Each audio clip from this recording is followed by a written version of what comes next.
you so much for your time My with pleasure. us today. I'm My happy to be here. Now, of course, before I came here, I did a bit of research on you, and I was shocked to realize that you graduated with a third class. Interestingly so. You know, and I'm like, how does a person who has this level of deep insights come out with a third class? How is that even possible? The third class is actually a miracle. If I had finished with a pass, what's after PQ?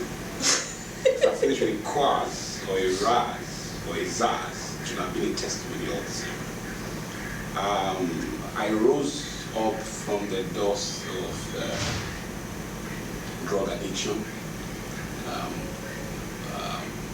cultism. I've spent 12 years in the university studying a 4-year course. So that third class is after 12 years of study. Though I live a first class life. Exactly. So how that's does it that's even more interesting. And you know, I've looked back at my history, some of the mistakes I've made, some of the wrong judgment in managing my life, and looking back at what I do now, how much of young people I represent, how much of strength in the way that I have it, in the little way that I have it, I am able to share with those who connect with what I represent. There's no way I could be doing that if I didn't have the privilege of my history. Because it's not everybody that can go through what I've gone through and be able to stand as a model that I think I am today. So it's providence, right? It's how I think God has shaped my destiny and been given the grace to be able to go through so much and be able to stand where I am today, victorious and able to inspire so many other young people. You're one of the very few people in Nigeria today who actually always emphasizes the role of the citizen in ensuring that Nigeria becomes a changed nation. Because more often than not, most of us always call names, you know, we're criticizing behind our laptops. Nobody ever takes responsibility. Now, I have a quote from you that I would like to read. And it says, "No nation on the surface of the earth can experience meaningful change and enduring transformation through armchair criticism or name calling."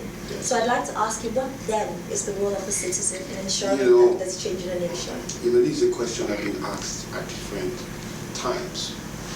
I see this situation like a basket of raw eggs. If you have a basket of raw eggs, and every 4 years you go to the basket to pick 4 eggs randomly to represent that basket. And every time you get to the frying pan, you break the eggs, and there are 4 rotten eggs.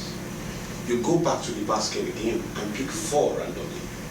Take it to the frying pan, you break it, 4 rotten eggs. 4 years after, you return to the frying pan, you pick another 4 randomly. You go back to the frying pan, you break them, 4 random eggs. And if for 50 years, you've been picking raw eggs randomly from that basket of raw eggs, and each one you have picked for 50 years has turned out to be rotten eggs, does that not suggest that the basket itself could be a basket of not just raw eggs, but raw, rotten eggs? And with that analogy, if you want to really have good eggs that is consumable, you need to return to that basket and see how you can work on that basket, either by some form of reinvention or by some input. You have to be able to ensure that you have the right eggs in that basket, so that anytime you pick from that basket, you have the right eggs in your frying pan. So Nigerian leadership is not outsourced. We didn't import the leadership from America or from Jamaica. The leadership is picked from amongst Nigerians. So if we don't like our leadership, we shouldn't like ourselves, because those who lead us are from us. They are not from outside. And the leadership of Nigeria is somewhat a photograph of who Nigerians are. That is the truth. We may find that very difficult to swallow, but there's something fundamentally wrong in the way we do things that our leaders represent. You know, I dare say that most of the people who criticize because they've not found themselves in the kind of opportunities that can expose their slowness of character. When people get into government, we like to say government has changed them. Oh, when he got into government, he was a social critic before. He was saying great things before. When he got into government, he just changed. No, that's not true. That's not true at all. You don't become a thief because you stole. You steal because you are a thief. I'll take that again. Okay, yes, I was going to say that. Please do. You don't become a thief because you stole something. You steal because you are a thief. Such that if you don't ever have the misfortune or the opportunity to steal in your lifetime, it doesn't make you less a thief if you are a thief. By some assumption or experiences, you are already a thief. That is why you steal. Even if you don't ever steal, you are still a thief. Given the right pressure, given the right stress, you will relapse to yourself, to the person you have become, not by the design of nature, but by your experiences, has somehow converted you into that kind of person that can steal.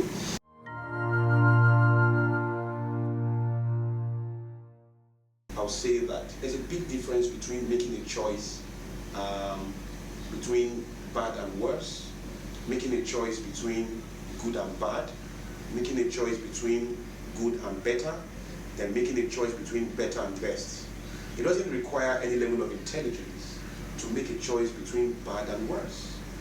It doesn't make it, because whichever way you go is a zero-sum game. It's pain all the same, right?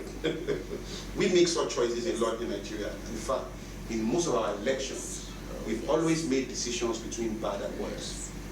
Better of two evils. Yes, and then you make a choice between good and bad. That's easy choice. If I ask you, where would you rather work? Zenith Bank or ISIS camp? Where would you rather work? Would you rather work for MTN or Al-Qaeda? I think any fool can make that choice. If you want to get married, and I say choose between an arm robber and a chorister in church, that's no-brainer, right? But if I ask you to choose between two choristers in church, they both go to church, they both read the Bible, they are both every day, there every Sunday, that demands a bit more from you. It's no longer as easy as making a choice between an arm robber and a chorister, right? That is a choice between two safe alternatives, two seemingly safe alternatives. That is like making a choice between good and better, or making a choice between better and best. In America, when they are choosing their presidents, so to say, Barack Obama and McCain, John McCain, both of them will be good presidents anywhere else. In America, we still have to choose between McCain and Obama, because it's not about being good, it's about being better. It's not about being better, it's about being best. Now that tells you the quality of the people's thinking, the fact of the choice before you instruct us about the person making the choice. So because of they have to choose between those two good people, it will tell you the kind of thinking that the average American controls. So that is important. When you see the choices before us, it says a lot. Few Nigerians can make the choice between good and better. Very few Nigerians. They rarely make that choice. Fewer Nigerians can make the choice between better and best. We rarely make those choices. Most Nigerians can make a choice between good and bad. Most Nigerians can, and that's a weak way of thinking. More Nigerians can make a choice between bad and worse. Interesting. We make it all the time. We make it all the time. So when we talk about the mass ignorance of the people, is the idea that people are not educated. At best, they are academically wired. But academics is different from education. Passing the test of academics is different from passing the test of education. So you have people who are academically sound. That is their right to receive knowledge, organized knowledge, from those who organize them, all right? In such a quality way that they can recall. Academics is the test of recall. Education is the ability of the human spirit to experience its environment, to question it enough, observe it deeply, to find the options that exist in that environment, and to know the options to embrace as a matter of supreme urgency and importance. That's education. I can say it again. The ability of the human spirit to observe and question its environment deep enough to find the options that exist in it and to know the ones to embrace as a matter of supreme urgency and importance. When a man or a human being cannot do that, even with a PhD, is an illiterate because he's not educated. Now, the general aggregation of the thinking of the Americans, for example, is that, you know, they can do that. They can do that. The average taxi driver can do that. He can explain what GDP is. He can listen to a debate between two presidential candidates and understand what they mean by jobs, by per capita income, by GDP, by immigration, and how all of those things affect the nation. They can understand global warming. They can understand climate change. They know how those things work. The average Nigerian is clueless when that conversation is going on.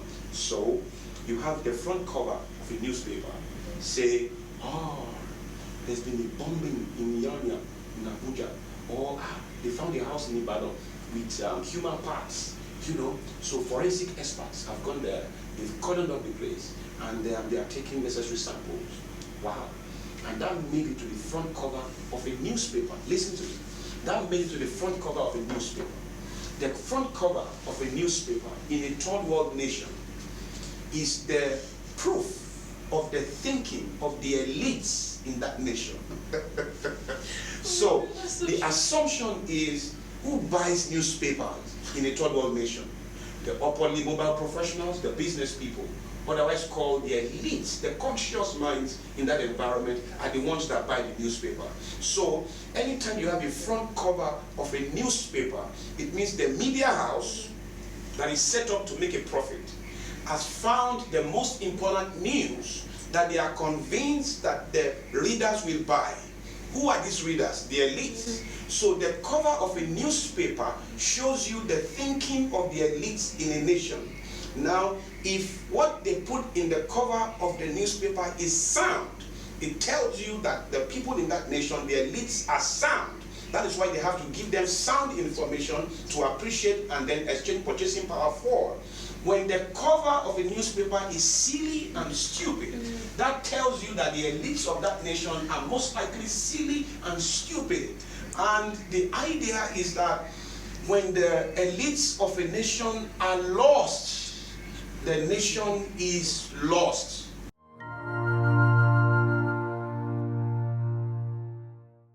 I personally always have this 4-year term I give myself in my life. So every 4 years I do a review. Great. And I realize that each and every single one of us actually has a 4-year term. Whether it's in your office, whether it's your family, wherever it is, it actually has to do with you. Yes. So it's not necessarily always about, oh, the government hasn't done this, the government hasn't done that. And it's interesting that I was watching actually this program on History Channel, I don't know if you've seen it, The Men Who Built America. Yes. And I was shocked to realize that America was actually not built by the government, it was built by entrepreneurs. Yes. And you know, then I began to see that, for example, Vanderbilt laid the modern railroad, yes. What's his name, Thomas Edison created electricity, JP Morgan funded it, yes. Dale Carnegie was the master of steel, which was used to build bridges.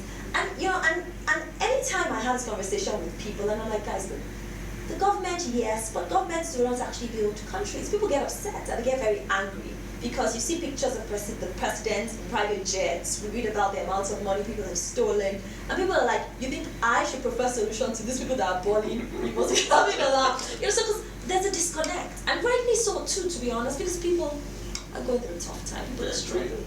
You know, so how does one balance the role of a citizen, the role of the government, and still prefer or create a change in the midst of this hardship? You know, I am convinced that the number one problem in Nigeria is the mass ignorance of the people. The people, like I said, lack clarity. Clarity is key. We have to organize to offer clarity to our people. And the assumptions that allows a Nigerian to decide the direction of his submission who he wants to have on top of him, so to say. Those assumptions themselves need to be audited properly and organized, because how do you prefer me to somebody else? What are the criteria? By what assumptions do you prefer me? How do you choose amongst hundreds of ladies in your life who you should marry? How do you choose amongst hundreds of men who you should marry? The reason why we choose wrong leaders is the same reason why we choose wrong husbands and wrong wives. People lack clarity.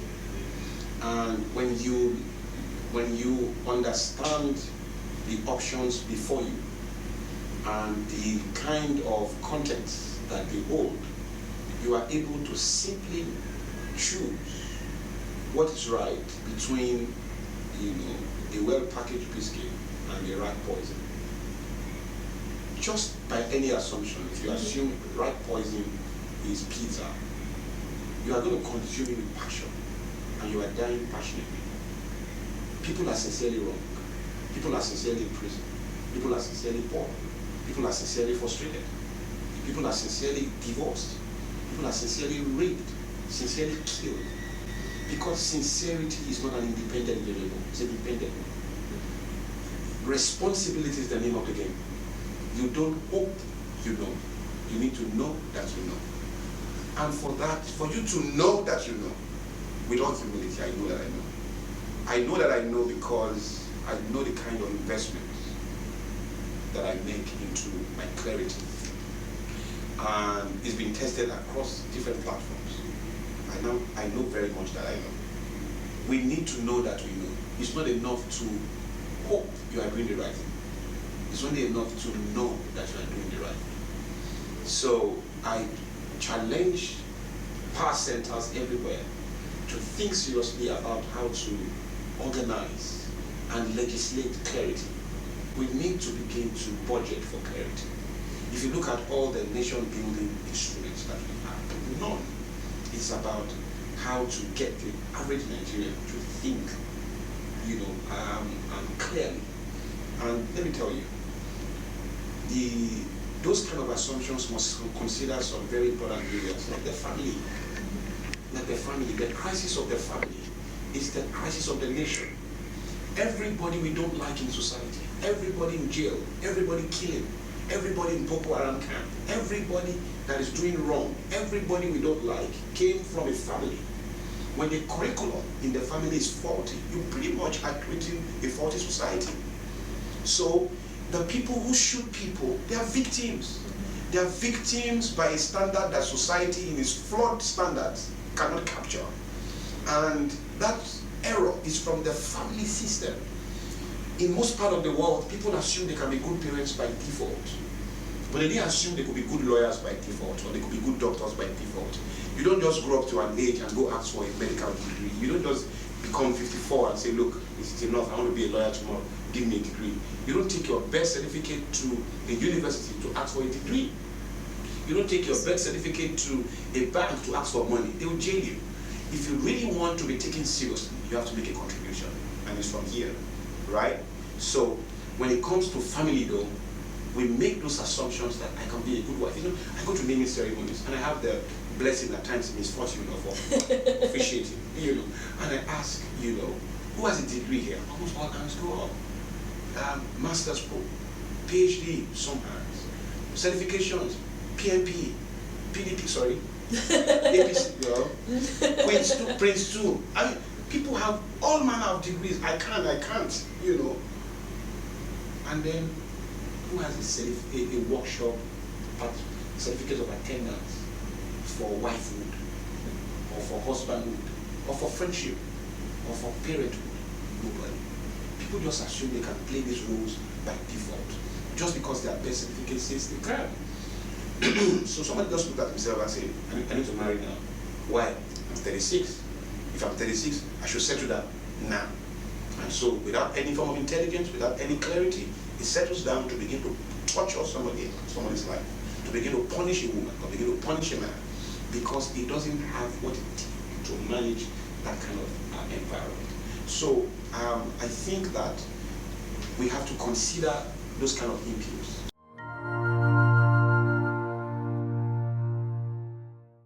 Okay, now you've said it a few times now that we need to find ways to think in this country. We don't think, we don't look deeply.